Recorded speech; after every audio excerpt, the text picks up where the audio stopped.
Well, hello everyone and welcome back to the channel. This is Kari here with a new project to share. Today I'm going to be using this stamp set from Miss Ink Stamps called Love in Bloom. This is a gorgeous stamp. It's got roses and some leaves in the shape of a heart. And then I'm going to bring in some other favorite products like this Latte lace stencil and this die set called Oh Happy Day frame die. This frame die is really cool because it cuts out all these different frames. So there's the scallop frame on the outside there, which I just removed, but there's also a thin little frame on the inside, this piece here, that I thought would be really cool for this project. So we're going to use that today, as well as the Happy Day sentiment. And so let's go ahead and get started. I'm going to be watercoloring this beautiful Love in Bloom stamp set. And so because of that, I'm going to show you an easy way to watercolor this, letting the colors and the water do the most of the work. I've got some Bristol smooth paper here. I'm going to stamp down the stamp with some VersaFine Onyx black ink. And I did stamp it a couple times to get a nice dark impression, and now I'm going to heat set that or emboss it with some clear embossing powder. Now I love doing this before I watercolor because I find it creates some nice little wells for the watercolor to sit in, and very rarely do I get any outside of those wells, so it helps me to be a cleaner watercolorist, if that makes sense. So I hope you'll try this. Now it's so simple when you have some watercolor markers like these. Today I'm using my Zig Clean Color Real Brush markers. And I'm testing out a few colors here. I'm going to start out with the Persian green and the pale green. And I'm going to add the pale green to one side of each of these smaller leaves. And I'm going to add the Persian green to the other side of the leaves. And what this does is this allows me to have room enough to blend those colors together using a water brush. Today I'm using a water brush that has a nice fine tip. This may be the medium point actually. And I'm going to bring in a paper towel here, or Kleenex, that's what I had on hand, so that I can dab off the extra color and allow these to work together beautifully. Now, I don't know about you, but when I'm first starting to combine colors like this, it takes me a little bit to get into my groove. So I'm going to practice this on the first set of leaves here, and then I'm going to continue on with the rest of the leaves, but you'll see I'm going to start getting darker and darker with my shading and the colors because that's what I liked. I liked the darker, dramatic look. So I added a little extra of that Persian green. And look at that. That's so pretty. And I'm just going to finish up the last of these leaves here that I missed. But I have reserved the larger leaves, the ones that look like the rose leaves. I've reserved those to color them a little bit darker. So for those, I'm bringing in some darker shades. I'm testing the colors here, and I've got marine green and May green that I'm going to use on those ones. And that way, these leaves are a little bit darker, and they're going to stand out just a little bit more from those other background leaves. So I'm going to do this exactly the same way, starting with the dark color on one side, the lighter color on the other side, and then I'll use my water brush to pull those colors together. I start with the water brush going over the lighter color and pulling it into the darker and then back out. Again, I find that works the best so that the lighter color doesn't get completely overtaken by the dark color. This is a really relaxing process, and I loved watercoloring this, but this is a super simple, easy way to watercolor. So even if you're not a professional watercolorist, this is something anyone can do. You just let the water and the markers do the work for you, and they blend together, and when they dry so pretty.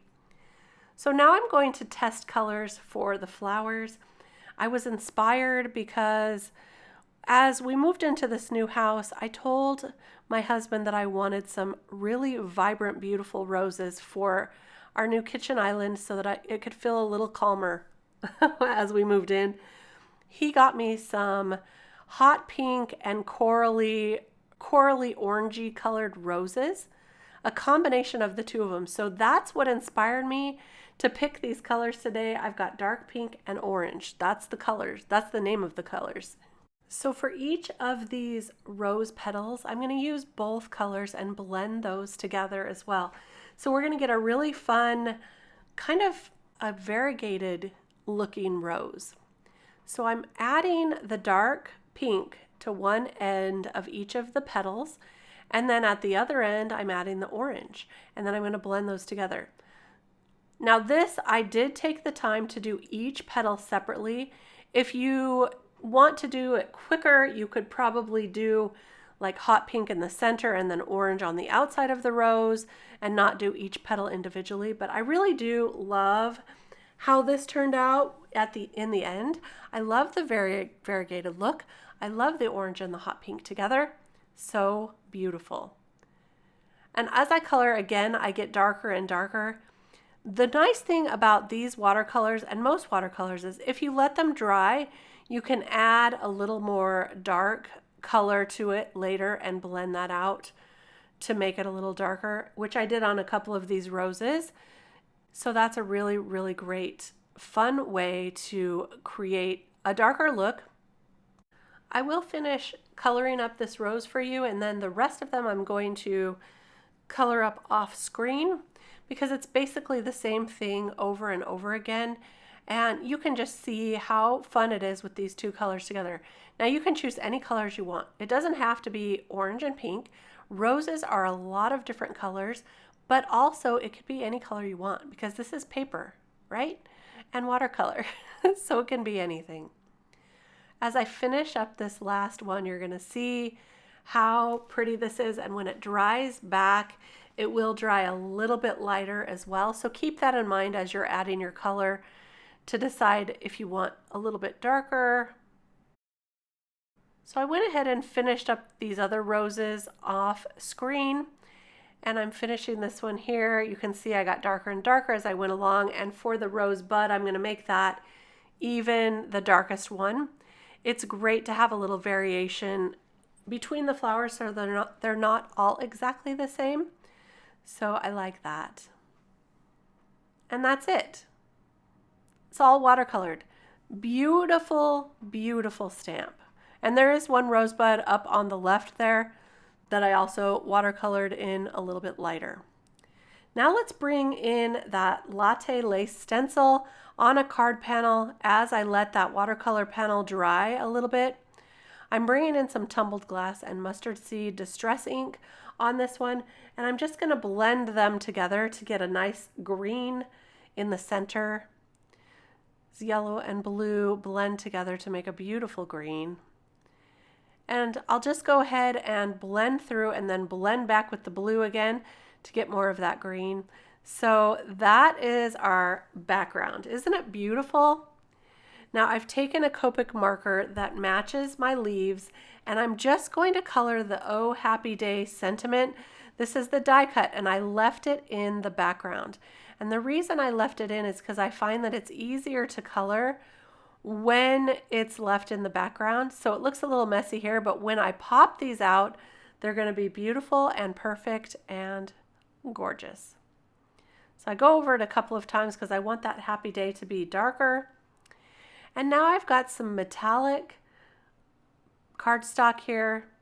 I'm going to use gold for that frame. So I'm cutting that frame out one more time so I can make this little thin frame be gold.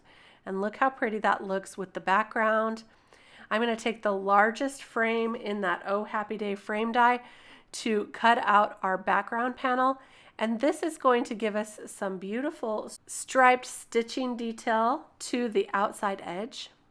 To put this all together, I decided to use the frame around that beautiful heart with the roses and add the happy day around the bottom. I did bring in some green cardstock to match those leaves for the outside, and I'm just going to glue that frame right down, leaving enough room for the happy day sentiment. I did add a few layers of that happy day together so that it is dimensional. And for the heart with the roses, I added some foam tape. So I'm going to glue that to the green piece of paper right there, just like so. And then I'll glue that to the card base itself as well. And then remove all those backers to the foam tape for the roses heart. And then just add that just like that. I did think it needed one thing to finish it off, so I'm going to bring in some beautiful green, dark green gems and add those around the heart and inside the heart as well. Now, sometimes when I'm placing gems, I like to put them in spots that aren't exactly perfect, so maybe where I didn't get that watercoloring perfect, I'll add a gem. It's a great way to hide any imperfections on your card. And there's a look at the final card. Look at that beautiful gold frame, how it glistens with the roses and the watercolor. I loved creating this project. I hope you enjoyed it today too. If you did, give the video a thumbs up. Don't forget to subscribe to the channel. We'd love to see you back again and again because we have lots of card making tutorials to share. Thanks for stopping by. Bye-bye.